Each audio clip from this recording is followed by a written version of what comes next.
Hello and welcome to the Red Zone, the tight end analysis podcast. I'm Big Italy 42. He is Jason Gilbo at JGilbo11. We're talking about some top tight end options for this week. And obviously, if you're ever talking about a tight end slate, you're going to be talking about the guy who's the best tight end in all of football. Obviously, that guy is Rob Gronkowski. Monster stealing, of course. He's expensive. He's $8,000 on DraftKings. On FanDuel, he's I believe 7,900. I lost my numbers there, but either way, Rob Gronkowski, huge upside as always. Or sorry, he's 8,500 on FanDuel, so he got a nice price bump there. But really doesn't matter the matchup for him. He's facing off against Washington, team total of 33.25. Really, the only concern with his upside is the fact that maybe the Patriots are just too good, but as a 2-touchdown favorite here, he doesn't see a lot of looks in the second half. But as always, not a lot of analysis necessary with Rob Gronkowski. Yeah, I mean, he's the best tight end in the league. There's not a sizable difference, or there's a pretty big difference from him in the next tier down. And he's been a monster these last couple of games. He's got 3 touchdowns in the last 3 games, 17 receptions in the last 2. You got to like the total there. I think there's enough value this week to go and pay up for Gronk if you want to.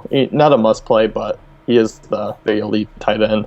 Yeah, and then another elite tight end. This guy kind of on the tail end of his career, though. But when he's healthy, still one of the better targets really in all of football as far as tight ends go. That's Antonio Gates, $4,700 on FanDuel, or I'm sorry, on DraftKings, $6,000 on FanDuel. Facing off against the Chicago team, which, as we know, terrible against the pass. Really haven't even slowed down anything but the worst of offenses. And this passing attack, as we know, as far as volume, is the best passing attack in all of football. Now Keenan Allen out, so there's going to be extra targets to go around. Got to think that some of those go Antonio Gates' way. And if we're talking upside at a mid-range price, it's hard to say that anyone's got bigger upside than Antonio Gates this week. Yeah, and you look, he's another week. He can get healthy, take some time off again. But he did look a lot better last week, so that was encouraging. No Keenan Allen, so you got to like more volume targets there. And this game's going to be back and forth. It should be, the passing games probably dominate both these games there. And, Chicago ranks 25th against tight ends, so I think Gates is probably my preferred cash game tight end this week. Yeah, makes a lot of sense. And then another guy that I'm considering for my cash games if I'm not going with him, that's Heath Miller, $2,700 on DraftKings, 58 on FanDuel, obviously right there in that Antonio Gates price range. So for me, that's still looks like a Gates play. But if you want to pivot, the guy had 10 catches last week against the Bengals. I know that was kind of the game plan. Stopped the big plays. Didn't have to worry about Le'Veon Bell the entire game, but early it was try to stop Le'Veon Bell as well. But Heath Miller, as we know, when Ben Roethlisberger's in there, he goes from zero value to safety blanket. And if guys are covered down the field, Roethlisberger, especially if he's still a little bit limited with his mobility, you got to expect Heath Miller. You can go ahead and pencil him in for, probably 6 to 8 targets and maybe more if this game ends up being high scoring. Yeah, I think so too. You look at the Raiders' passing attack. This one could be actually a shootout both ways because Oakland's passing attack looks pretty good. So you got to look at Heath Miller getting a ton of more targets just because Le'Veon Bell's out. I think, like you said, safety blanket there. In Oakland, we know about tight ends against them. Yep. Only one who really ruined that streak was Owen Daniels in week 4 or 5 there. So other than that, tight ends have just put up huge games against them. Yeah, and Owen Daniels just did that just to be a jerk anyway. He didn't feel like catching the ball that week. Another guy who's been consistent, kind of a guy that flies under the radar, Delanie Walker, 5,500 on FanDuel, 42 on DraftKings. I think due to his DraftKings price, similar to Antonio Gates, much more expensive than some other guys like Heath Miller. Going to be a really low-owned guy who does have some upside. This is a New Orleans defense that, as we know, you can ask Eli Manning, Odell Beckham, anyone who watched that Giants game, how good this pass defense is. It's not good. Certainly, I'm not going to give up 49 points to Tennessee. No one probably will ever for the rest of our lifetimes. But Delanie Walker, though, a guy that, he's relied on third downs. He gets red zone looks. So if you want to swerve off these more popular plays, he's not a bad look. Yeah, he's still super cheap, and the receptions are a big plus here. 6 receptions, 7 receptions, 8 receptions the last 3 games there. New Orleans secondary is just awful. They rank dead last against tight ends. Should be playing from behind as well. So Mariota's supposed to be back, so that gives him a nice bonus there. Although he didn't do too bad with Mettenberger, so he still produced his value there. Yeah, another guy who, speaking of value, this guy smashed his value a couple times already this season. When he's healthy, he's obviously the top target in this offense, which is not a very good offense, but you can almost there's few things that are more of an obvious given than the fact that Washington will be playing from behind this week against the Patriots. So they're going to need to pass the ball.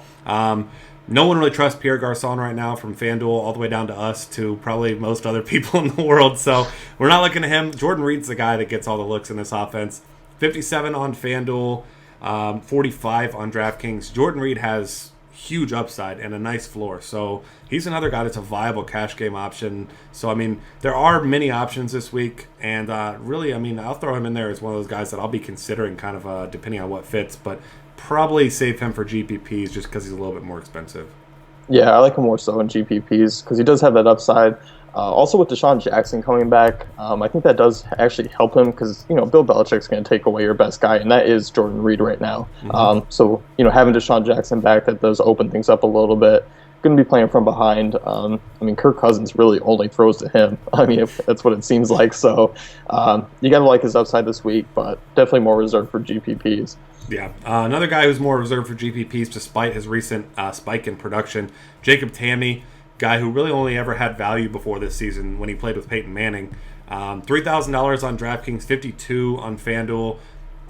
This is an Atlanta attack that you've got an elite running back to worry about now. You've got an elite wide receiver to worry about. Jacob Tamme's been kind of the benefactor of when these guys have been slowed down, that he's gotten plenty of looks. And, San Francisco, though, right now is in such shambles that you don't expect Atlanta's going to have to throw a ton to win this game. But, if you want to throw like that single bullet GPP guy, he's definitely a guy that has upside if Blaine Gabbert is somehow competitive this week. Yeah, San Francisco ranks 26th against tight ends. Tamme saw a big game last week. And there is no wide receiver 2 on this team. It is Tamme behind Julio Jones. I think for his price, he does have some upside, which he flashed last week, but definitely a tournament play, probably one of the lower-owned tournament tight ends this weekend. Yeah, one last guy here. Kind of been a popular play, at least he was last week, has had a couple big weeks in a row. Ben Watson, the guy 57 on FanDuel, 4,000 on DraftKings. This is a guy that you don't really expect him to continue this type of production. It's been, big-time numbers passing the ball for Drew Brees, and he's got so many options, so many weapons in that offense that you just don't know that the production is going to maintain. So he's probably a guy that I'll have very little shares of this week because, he's not cheap. He's a guy that's similar price as other guys, and really, if I'm trying to swerve, I'm going to go with a guy that is a bigger part of his team's offense.